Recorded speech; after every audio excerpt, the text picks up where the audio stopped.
नमस्कार दोस्तों, स्वागत है आपका एथिकल हैकिंग इन हिंदी के 15th ट्यूटोरियल के 4th पार्ट में। दोस्तों, लास्ट वीडियो से हमने देखा था कि किस तरीके से ब्राउज़र यूआरएल को 3 पार्ट्स में डिवाइड करता है या ब्रेक करता है: प्रोटोकॉल, सर्वर नेम और फाइल नेम। पर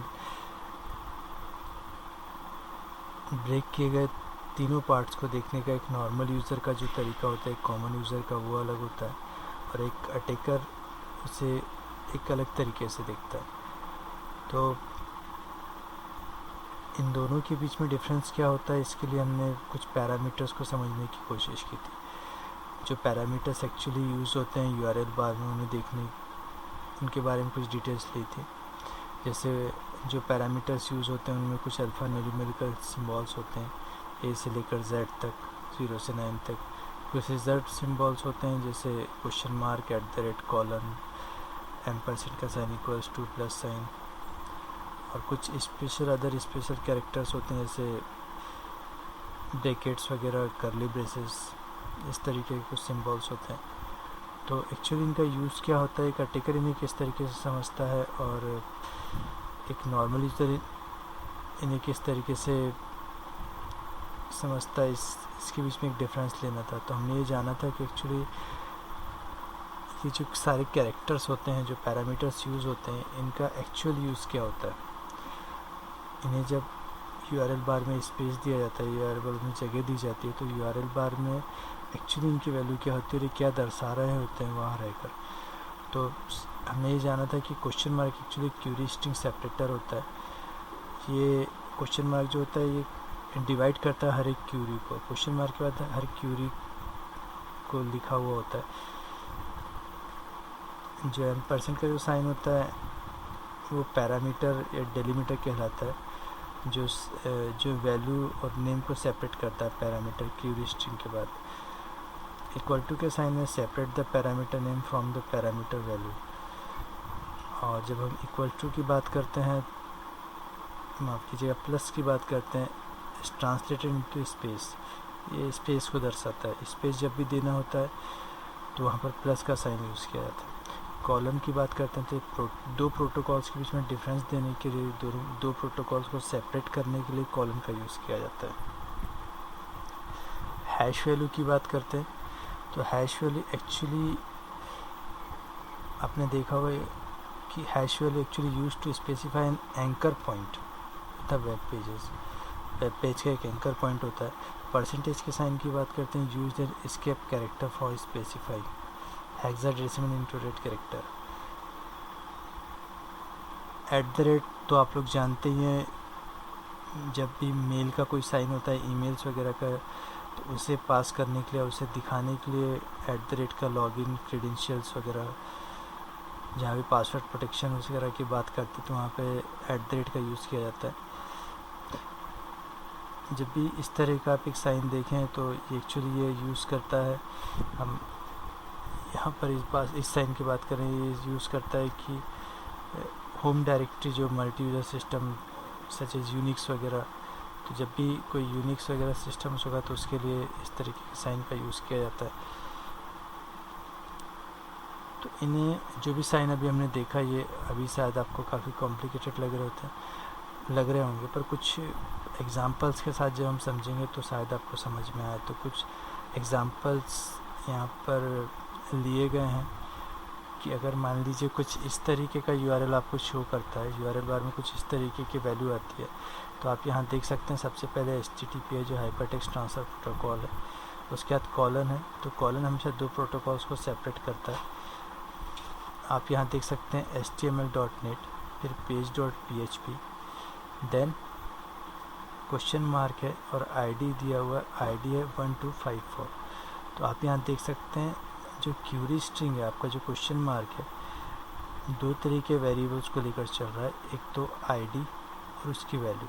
तो जो भी आईडी यहाँ पर खुली हुई होगी, चाहे वो कोई पिक खोल के रखी हो, जब भी आप कोई पिक वगैरह किसी साइट्स वगैरह पर खोलते हैं तो किसी आईडी के साथ, चाहे कोई आपने ई-कॉमर्स की वेबसाइट पर कुछ परचेस करने के लिए किसी आईडी वगैरह को खोल कर, किसी पिक वगैरह को खोल के रखा हो जिस प्रोडक्ट को आप ख़रीदना चाहते हैं, तो अक्सर इस तरीके की वैल्यू वहाँ पर आती है। तो एक्चुअली ये जो आपका क्वेश्चन मार्क है, ये एक्चुअली क्यूरी स्ट्रिंग है जो लेकर चल रहा है आईडी कि उस प्रोडक्ट की आप उस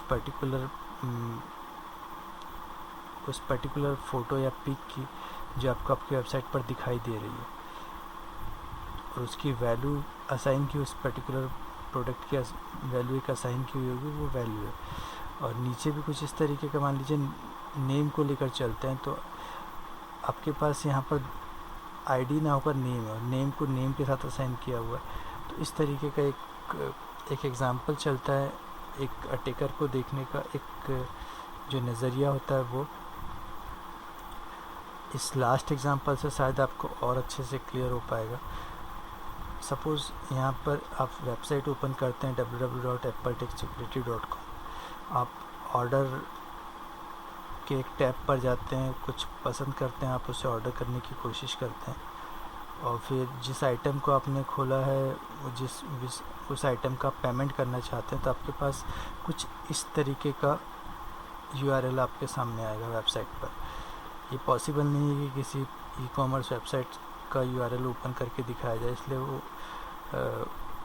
URL को कॉपी पेस्ट करके उसका नाम चेंज करके यहाँ पर दिखाने की कोशिश की गई ताकि आप प्रैक्टिकली उसे समझ सकें। तो आप यहाँ देख सकते हैं एक नॉर्मल यूज़र के लिए सिर्फ इतना है कि उसने किसी प्रोडक्ट को ओपन किया हुआ है और उसका पेमेंट करना चाहता है, और पेमेंट करने के लिए जब पेमेंट ऑप्शंस तक पहुँचता है प्रोडक्ट को सेलेक्ट करने के बाद, तो URL पर कुछ इस तरीके का ऑप्शंस ओपन होता है। तो इसे नॉर्मल यूज़र कभी ध्यान नहीं देता, पर एक अटैकर इसे किस तरीके से समझता है, आइए इसे देखते हैं। आप यहाँ देख सकते हैं वही जो URL है वो लिया गया। सबसे पहले यहाँ पर आप देखिए buy.asp दिया हुआ है। तो buy.asp actually the extension .asp, जहाँ भी .asp की बात करते हैं तो ASP actually this is a file actually Microsoft active server pages. ASP stand for active server pages, Microsoft active server pages file.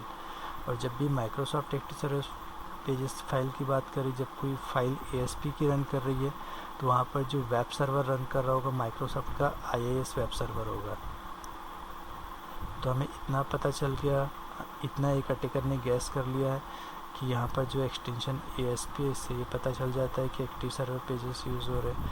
और जहाँ पे एक्टिव सर्वर पेजेस की बात होती है वहाँ पे जो नॉर्मली जो वेब सर्वर यूज़ हो रहा है वो IIS वेब सर्वर यूज़ हो रहा है। अब जब IIS वेब सर्वर यूज़ हो रहा है तो जो ऑपरेटिंग सिस्टम है वो भी ऑब्वियसली विंडोज़ का ही होगा, क्या तो विंडोज़ NT होगा, 2000 होगा, XP होगा, 7 होगा। तो इतनी डिटेल्स तो एक अटैकर निकाल सकता है, ठीक। उसके बाद शो करता है यहाँ पर आइटम इक्वल्स टू A003। तो ये एक अटैकर को ये शो करता है that the item being bot is assigned in item code. Her item को एक आइटम कोड के साथ असाइन किया है जिसकी डिटेल्स ऑब्वियसली किसी डेटाबेस में सेव की जाती होगी। जब डेटाबेस में सेव की जाती होगी तो माइक्रोसॉफ्ट के दो डेटाबेस सिस्टम चलते हैं, दो डेटाबेस ऑपरेटिंग सिस्टम चलते हैं, एक माइक्रोसॉफ्ट SQL सर्वर और माइक्रोसॉफ्ट एक्सेस डेटाबेस। तो ये इस बात पर डिपेंड करता है कि अगर ऑर्गेनाइजेशन बहुत छोटी है तो एक्सेस होगा, और अगर ऑर्गेनाइजेशन बड़ी है तो SQL होगा। इतनी डिटेल हमें इस URL बार से पता चल गया। जब हमने किसी प्रोडक्ट को ओपन करने की कोशिश की थी URL बार को रीड किया तो इतना पता चल गया। अब एक और आपके पास यहाँ शो कर रहा है कि payment is equal to Visa. तो payment is equal to Visa आपको ये शो करता है कि payment for the purchase is being made by a credit card. तो जो भी पेमेंट करना है क्रेडिट कार्ड से होता है। तो जो क्रेडिट कार्ड की बात करें तो वीज़ा वगैरह यूज़ होगा, और जब क्रेडिट कार्ड शो हो रहा है तो क्रेडिट कार्ड के नंबर डेटाबेस में सेव होते होंगे। तो सारी डिटेल्स लगभग सिर्फ नॉर्मल से जो URL बार में जो भी आपको शो किया जा रहा है उससे इतना पता चल जाता है कि आप पूरा का जो डिटेल्स है वो पर्टिकुलर पूरी डिटेल्स आप यूँ ही अटैकर एक पता कर लेता है। और इस पर ज़्यादा डिटेल्स आप अगर पता करना चाहते हैं या देखना चाहते हैं तो जितना हो सकता है उतना जो भी बुक्स वगैरह परचेस कर सकते हैं, आप बुक्स वगैरह देख सकते हैं। वेब हैकिंग को लेकर जितना मटेरियल, स्टडी मटेरियल हो सकता है आप वो अपने पास कलेक्ट करके रखें, उन्हें पढ़ें, उन्हें समझें। अगर आप सिर्फ उतना ही समझना चाहते हैं जितना मैं समझाता हूँ, देन ओके, काफ़ी है।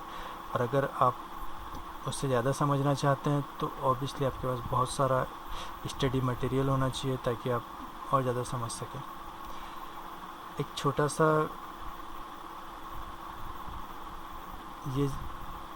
सा डेमोन्स्ट्रेशन है पिक्टोरियल रिप्रेजेंटेशन के थ्रू, ये जानने के लिए कि एक्चुअली जो वेब सर्वर है वो किस तरीके से वर्क करता है। जब कभी आप किसी वेबसाइट को या किसी सर्वर को कॉल करते हैं तो किस तरीके से वो यूज़र के कंप्यूटर पे या यूज़र के पीसी तक जाकर ओपन होती है। इसको समझने के लिए एक छोटा सा पिक्टोरियल रिप्रेजेंटेशन यहाँ पर दिया हुआ है।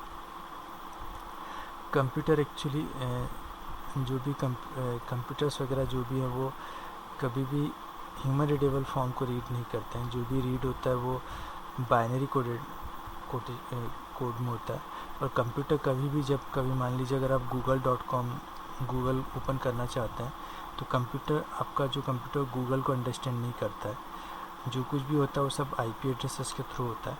तो जैसे ही आप कभी भी लिखते हैं कि www.google.com आपने लिखा तो google.com इंटरनेट पर जाता है। इंटरनेट पर आपके पास डोमेन नेम सर्वर एड्रेस, जिसे हम DNS कहते हैं, वहाँ पर जाकर ये इन्फॉर्मेशन निकाली जाती है एक्चुअली www.google.com है क्या।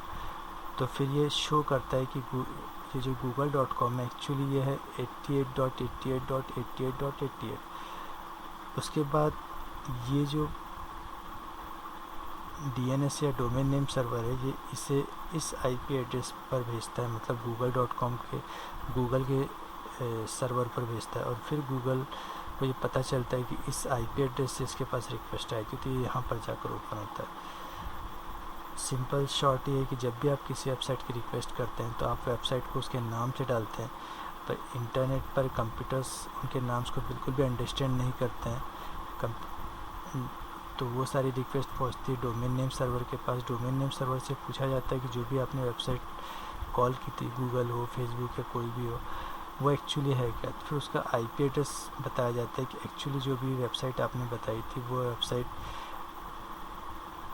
ये पर्टिकुलर IP एड्रेस है। उस IP एड्रेस के सर्वर पर उस रिक्वेस्ट को भेजा जाता है कि इस पर्टिकुलर कंप्यूटर या पर्टिकुलर यूज़र ने आपको कॉल किया, तब आकर वो वेबसाइट आपके कंप्यूटर पर ओपन होती है। तो कुछ इस तरीके से वेब सर्वर वर्क करते हैं। तो इन वेब सर्वर को समझाने के लिए एक छोटा सा डेमोन्स्ट्रेशन था। जो अक्सर ये मेल आते हैं कि एक्चुअली क्या क्या कंटेंट है आपके हैकिंग किट में और क्या क्या आप शो करते हैं। और